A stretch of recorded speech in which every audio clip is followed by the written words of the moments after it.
காங்கிரஸ் கட்சியினுடைய மாநில தலைவர் திரு செல்வ பெருந்தகை அவர்கள் நம்முடைய இணைந்திருக்கிறார். சார் வணக்கம். நியூஸ் தமிழ் செய்தியாளர் தாக்கப்பட்டது, அதில் தொடர்ந்து ஆதாரங்களை நாங்கள் முன்வைக்கிறோம். அதில் எம்எல்ஏ சம்மந்தப்பட்டிருக்காரு, எம்எல்ஏவே எங்களுடைய செய்தியாளரை தாக்கக்கூடிய அந்த காட்சிகளை நாங்கள் வெளியிட்டிருக்கோம். முதல்ல இது போன்ற நடவடிக்கைகள் எப்படி பார்க்குறீங்க? இதில் என்ன நடவடிக்கை எடுப்பது உகந்ததாக இருக்கும்னு உங்களுடைய கருத்தாக இருக்கு? இல்ல சட்டமன்ற உறுப்பினரோ பாராளுமன்ற உறுப்பினரோ அமைச்சர்களோ யாருமே யாரையும் தாக்குறதுக்கு எந்தவித அதிகாரமும் கிடையாது. அது வரவு மீறிய செயல். நம்முடைய தமிழ் நியூஸ் செய்தி சேகரிக்க சென்ற நிருபர் மீது தாக்கியிருந்தால் அது வன்மையாக கண்டிக்கத்தக்கது. அதில் எந்தவித மாற்று கருத்தும் இருக்க முடியாது. பத்திரிகையாளர் தான் 4வது தூணாக இந்த தேசத்தின் தூண்களாக இருக்கிறார்கள். ஆனா யார் பத்திரிகையாளரை தாக்கினாலும் அது கண்டிக்க வேண்டும். அதுல மாற்றுக்கிறத காங்கிரஸ் பேரியக்கம் இதை வன்மையாக கண்டிக்கிறது.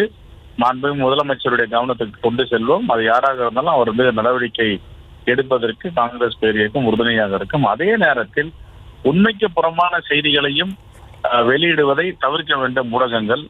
இப்ப குறிப்பா பாத்தீங்கன்னா நான் கோட்டூர்ல என்னுடைய தொகுதியில கோட்டூருக்கு என்ன கூட்டிட்டு போனாங்க. கோட்டூருக்கு போகும்போது அங்க அவங்களுக்குள்ளே உட்கட்சி பிரச்சனை, உள்ளுக்குள்ள இருக்கிற பிரச்சனை ஒரு சாதாரண வாக்குவாதம் தான் அது. ஆனா அதுல என்ன போடுறாங்கன்னா சட்டமன்ற உறுப்பினரை முறையிட்டார்கள், கேரோ பண்ணாங்க, அப்படிலாம் போடுறாங்க. அந்த செய்தியெல்லாம் அவாய்ட் பண்ணணும். என்னுடைய வேண்டுகோள் என்னன்னா, துல்லியமாக நாட்டு மக்களுக்கு இருக்கிற அவலங்களையும் எடுத்து சொல்ற தொலைக்காட்சி நிறுவனம் யாரோ ஒரு நிருபர் தப்பு பண்றதுனால எல்லோருக்கும் சேர்ந்து அவப்பேர் ஏற்படுது. அதை தவிர்க்கணும். ஆனா இதை பொறுத்தவரை இப்போ நீங்க குறிப்பிட்டது மாதிரி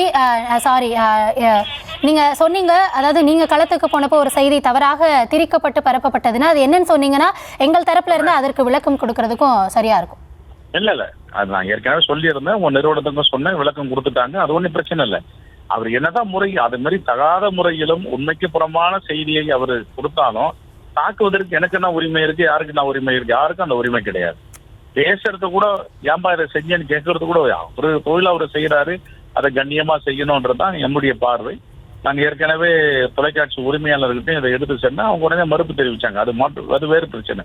நான் என்ன சொல்றேன்னா, பத்திரிகையாளரை மட்டும் இல்லை, யாரும் தாக்குவதற்கு சட்டத்தில் எந்த இடமும் கிடையாது, அதிகாரமும் கிடையாது.